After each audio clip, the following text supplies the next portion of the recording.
Hello दोस्तों, this is DL Gary. आइए दोस्तों, आज हम स्टडी करेंगे बैंक निफ्टी की। सबसे पहले हम देखते हैं डेली टाइम फ्रेम पे। डेली टाइम फ्रेम पे जो चीज़ हम नोट कर रहे हैं वो ये है कि इस कैंडल का जो लो है, इस कैंडल का लो है 35,313, ये वाला जो लो है, और इस कैंडल से जो आज की कैंडल बनी है उसके थोड़ा सा ही नीचे है। मीन्स ज़्यादा नहीं तो सिर्फ 100 पॉइंट का। अब जब तक मार्केट इसी जोन के बीच में है, मीन्स ये वाला लो ब्रेक नहीं होता एंड इस कैंडल का जो हाई जो कि है 35,910 का, मीन्स 36,000, 36,050, यहाँ पे ये वाला लेवल 36,050। जब तक अब ये वाले दो लेवल क्रॉस नहीं होते, मार्केट जब तक इसके बीच में ही रहेगी तो हमें ज़्यादा बड़ी मूवमेंट नहीं मिल सकती। ये दोनों किस लिए बताए, क्योंकि आज की हमारी जो कैंडल है वो भी बहुत छोटी कैंडल बनी है। मीन्स हम अगर ये सोचे कि हमें 300 point, 400 point, 250 point one way movement मिले, तो ऐसा नहीं है जब तक ये दोनों स्ट्रॉन्ग जोन ब्रेक नहीं होते। अब हम चलते हैं 15 मिनट के टाइम फ्रेम पे। 15 मिनट के टाइम फ्रेम पे हम ये देखते हैं कि हमें मूवमेंट किस तरीके से आज मिली है एंड हम कल किस तरीके से कल के लिए हम प्रिपेयर हो सकते हैं। उसके लिए हम पहले हम 5 मिनट का टाइम फ्रेम देखेंगे, उसके बाद हम 15 मिनट का टाइम देखेंगे। कल देखिए यहाँ पे एक ये वाली जो ट्रेंड लाइन आ रही थी, दैट वन, यस, ये वाली यहाँ पे टच था एंड एक यहाँ पे टच था। एंड डाउन में जो हमने ट्रेंड लाइन ड्रॉ की हुई थी, एक हॉरिजॉन्टल लाइन जो ड्रॉ की हुई थी, वो ये वाली थी। अब मार्केट इसी जोन के पास ओपन में हुई एंड डाउन में कैंडल बनाई, उसके बाद मार्केट कंटिन्यू यहाँ कंसोलिडेट होगी। कंसोलिडेट होने के बाद इसने ये दो कैंडल यहाँ पे ग्रीन बनाई। अब आपको ये देखने में छोटी कैंडल्स लग रही होंगी, बट आज एक्सपायरी था, इस वजह से इन दो कैंडल में काफी अच्छी मूवमेंट आई। उसके बाद मार्केट फिर से यहाँ कंटिन्यू कंसोलिडेट होगी। कंसोलिडेट होने के बाद फिर से इसने ये वाला जो जोन है इसे ब्रेक किया एंड अपसाइड की मूवमेंट दी। उसके बाद लगभग मार्केट यहाँ पे कंसोलिडेट रही। उसके बाद एक ये वाली जोन बनी थी, दैट वन, एंड ये जब डाउन के लिए ब्रेक हुआ है उस टाइम हमें एक छोटी सी मूवमेंट मिली है। और यहाँ पे जो चीजें नोट करने वाली हैं वो ये है कि अप साइड के लिए ये वाली कैंडल निकली एंड डाउन के लिए यहाँ पे इसने एक छोटी कैंडल बनाई है, तो यहाँ से एक मूवमेंट, फास्ट हमें मूवमेंट मिला। पर आज एक्सपायरी था, फिर भी हम ये कहें कि बहुत ज्यादा अच्छे वाली मूवमेंट, वो इतनी अच्छी हमें मूवमेंट नहीं मिली। रीजन उसका हमने डेली चार्ट पे डिस्कस कर ही लिया है कि जब तक मार्केट एक जोन के बीच में रहेगा तब तक हमें अप या डाउन साइड की कोई भी अच्छी मूवमेंट देखने को नहीं मिल सकती। अब हम ये वाली ड्राइंग तो रिमूव करते हैं और कल के लिए हम देखते हैं 15 मिनट के टाइम फ्रेम पे कि कल हम किस तरीके से अच्छी एंट्री ले सकते हैं। यहाँ देखिए एक अप साइड में एक ये वाली ट्रेंड लाइन आ रही है एंड डाउन साइड में एक ये वाली ट्रेंड लाइन आ रही है, दैट वन, यस, ये वाली।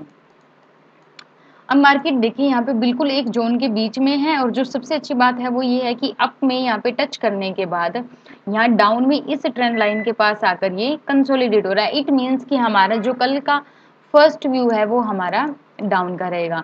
उसके लिए जो कंडीशंस हैं, जो फेवरेबल कंडीशन है वो ये है कि मार्केट कल इसी जोन के बीच में ओपन हो, कंसोलिडेट हो और फिर ये जो डाउन वाला, ये वाला जो हमारा पॉइंट है 550 का, इसे ब्रेक करे तो हमारा जो फर्स्ट टारगेट रहेगा वो हमारा रहेगा 420 के लगभग। और इसके लिए ज़रूरी है कि 420 से लेकर, अगर ऐसा होता है तो 420 से लेकर अगर 450 के बीच बीच में, सॉरी 500 के बीच बीच में अगर मार्केट यहाँ पे कंसोलिडेट होती है, 420 से लेकर 500 के बीच में अगर मार्केट कंसोलिडेट होती है, फिर अगर हमें कोई डाउन की मूवमेंट मिलती है तो हमें 320 तक लेकर जाएगा।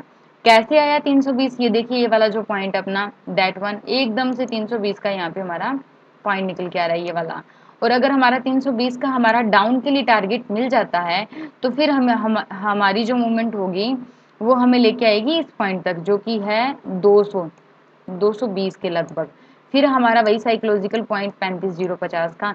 एक बार फिर से मैं रिपीट कर देती हूँ, हो सकता है कि आपको अच्छे से समझ ना आया हो। हमने डिस्कस किया है कि मार्केट इसी जोन के बीच में ओपन होती है और कंसोलिडेट होती है। कंसोलिडेट होने के बाद वो 420 एंड 450 का अगर लेवल ब्रेक करती है, सॉरी 500 का लेवल ब्रेक करती है, कंसोलिडेट होता है इससे ऊपर ऊपर, और उसके बाद 500 का या फिर 450 का, वो डिपेंड करता है कि मार्केट कंसोलिडेट कितनी रेंज में हो रही है। इन दोनों में से कोई भी अगर एक लेवल क्रॉस होता है डाउन के लिए तो हमारे ये वाले 320 का, 200 का एंड उसके बाद 35,050, ये हमारे डाउन के लिए टारगेट निकल के आएंगे।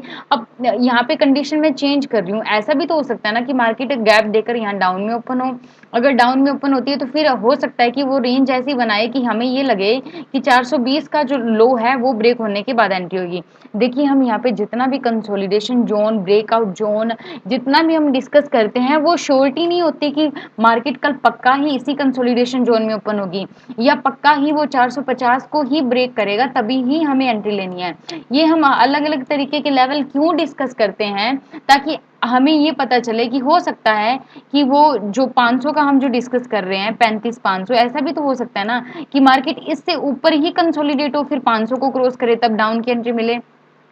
तो इनमें से ये वाले जो लेवल्स हैं अगर इनसे ऊपर कहीं कंसोलिडेट होता है और इनमें से अगर कोई भी एक लेवल डाउन के लिए ब्रेक होता है तब हमारे डाउन के लिए अच्छे टारगेट्स निकल के आएंगे। अपसाइड के लिए हमें हमारा अभी कल के लिए थोड़ा कम व्यू बन पा रहा है क्योंकि जो क्लोजिंग है वो डाउन में हुई है। तो अपसाइड के लिए अगर ये वाला मोमेंट ब्रेक होता है तब हमें अप साइड के लिए ये वाला हमारा टारगेट निकल के आएगा जो कि हाई है 35,900 का। अब हमने डाउन एंड अप दोनों तरफ के लिए अच्छे से डिस्कस कर लिया। अब हम यहाँ पे आते हैं, यहाँ मैं आपको एक लर्निंग का सबसे बेस्ट पॉइंट बताती हूँ। वो बेस्ट पॉइंट ये है कि हम जो डिस्कस करते हैं कि 35,050 का लेवल ब्रेक होएगा हम तभी एंट्री लेंगे, एक पॉइंट। या हम ये डिस्कस करते हैं अप साइड के लिए अगर 35,980 का लेवल ब्रेक होता है हम तब एंट्री लेंगे, राइट। अब यहाँ पे क्या क्या कंडीशंस होती हैं मैं आपके साथ वो डिस्कस करती हूँ। फर्स्ट, हमें अपसाइड की मूवमेंट चाहिए। अपसाइड के लिए हमें पता है कि 35,050 का जो लेवल है वो काफी ज्यादा स्ट्रॉन्ग है। अब मार्केट इस जोन की बजाय यहीं पे कंसोलिडेट हो रही है, यहीं पे मार्केट कंसोलिडेट हो रही है और यहाँ पे प्राइस क्या चल रहा है 35,150 का। अब मार्केट 35,150 से लेकर 350 के बीच में कंसोलिडेट हो रही है, ये वाला जो जोन है। इट मीन्स कि अब 350 का जोन जैसे ही यहाँ पे ब्रेक होगा हमारी अपसाइड के लिए एंट्री बनेगी, तो ये हमारा फर्स्ट टारगेट निकल के आ जाएगा। बात को समझने की कोशिश कीजिए। डिपेंड करता है कि कंसोलिडेशन कहाँ हो रहा है। ये मैं किस लिए डिस्कस कर रही हूँ क्योंकि काफी लोगों के साथ ऐसा होता है कि उनके माइंड के अंदर फिक्स हो जाता है कि 35,050 क्रॉस करेगा हमें तभी एंट्री लेनी है। बट उसके लिए हमें ये चीज भी देखनी है कि अगर ये अपसाइड की मूवमेंट यहाँ बनी है तो मार्केट कितना मूव कर चुकी है। हो सकता है कि यहाँ पे जो आपका 150 से 200 पॉइंट का जो टारगेट था मार्केट ऑलरेडी उतनी मूवमेंट करके आ चुकी हो, ऑलरेडी उतनी मूवमेंट करके आ चुकी हो। फिर अगर आप 35,050 को जस्ट हल्का सा क्रॉस हुआ और आपने वहां एंट्री दी तो वो आपका एसएल हिट होगा। क्यों? क्योंकि आपको ये पता होना चाहिए कि ये पीछे से कहाँ से चल के आ रही है, कितनी वो मूवमेंट हो चुकी है। जब आपको ये चीज क्लियर होगी कि मार्केट ने यस इतनी मूवमेंट कर ली, मार्केट ने रेस्ट यहाँ लिया, उसके बाद इसने इतना मूव कर लिया, तो वहां आपको क्लियर हो जाएगा कि यस 35,050 ये मेरा टारगेट था, मुझे यहाँ कोई न्यू पोजीशन नहीं बनानी। आप यहाँ न्यू पोजीशन कब बनाओगे? जब इसी के पास में फिर से कंसोलिडेट हो एंड उसके बाद फिर से 35,050 को क्रॉस करे तब आप न्यू कंडीशन बनाओगे, सॉरी न्यू एंट्री बनाओगे। तो वहां वो कंडीशन बदल जाती है। तो हर एक कंडीशन बदलती रहती है, आपको कंडीशन के अकॉर्डिंग खुद को बदलना जरूरी है। अगर आप अपने माइंड के अंदर फिक्स कर लोगे कि बस मुझे इसी स्ट्राइक प्राइस पे एंट्री डालनी है तो वो गलत होगा, क्योंकि हर एक टाइम में, हर एक कंडीशन में, हर एक टाइम फ्रेम में मार्केट अलग तरीके से रिएक्ट करती है। हमें उस रिएक्शन को समझना है कि मार्केट किस तरीके से रिएक्ट कर रही है, मार्केट हमसे क्या कहना चाहती है। उस बात को समझिए, उसके बाद अपनी एंट्री लीजिए और अपना बैक टेस्टिंग अच्छे से कीजिए, अच्छे से एनालिसिस कीजिए। ये वाली स्टडी आपकी स्टडी को स्ट्रॉन्ग बनाने के लिए, आप पूरा इस स्टडी के ऊपर विश्वास मत कीजिए, आप अपनी स्टडी कीजिए, फिर आप इस स्टडी के साथ अपने विश्वास को स्ट्रॉन्ग बनाइए। 50% ये वाली स्टडी एंड 50% आपकी स्टडी, तो वो आपका 100% हो जाएगा, जो आपको एक स्ट्रॉन्ग एंट्री देगा एंड आपका प्रॉफिट बुक आप अच्छे से कर पाओगे और यही प्रॉफिट आपका कॉन्फिडेंस के रूप में काम करेगा। और हम ये चाहते हैं कि आपका कॉन्फिडेंस हर दिन बढ़ता जाए। कॉन्फिडेंस का बढ़ने का मतलब है कि आपका प्रॉफिट बढ़ता जाए। सभी आप अच्छे से स्टडी कीजिए, अगर कुछ प्रॉब्लम आती है तो आप डिस्कस कीजिए एंड उसके बाद हम एक माइंडसेट सेशन रखेंगे। माइंडसेट सेशन हमारा होगा लगभग सैटरडे संडे के आसपास। उसके अंदर हम काफ़ी अच्छे अच्छे टॉपिक्स डिस्कस करेंगे, तो आप सब लोग माइंडसेट सेशन जरूर अटेंड करना। So thank you so much, मिलते हैं एक नई वीडियो के अंदर। God bless you, take care.